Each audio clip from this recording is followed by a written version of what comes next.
Nii, Mika, räägi, kus me oleme? Me oleme Kite kutsekooli juures. Ja seda osa ei olnud, mis siin on.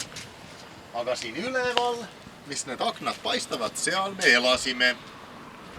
See on minu kodu. Sellel ajal, kui siin Kitel sai elatud. Natuke hiljem, gümnaasiumi ajal me küll kolisime siit ära. Aga siin oli mul mopeed ja see on kutsekool.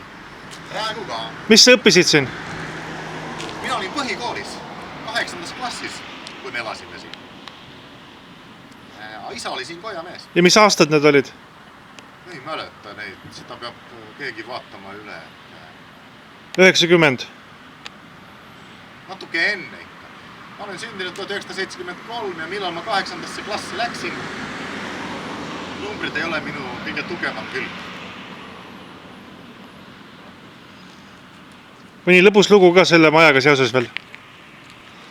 Mulle see meeldis. Mina mängisin siin jalgpalli vastu seda seina ja siin parklast ma krüksisin ja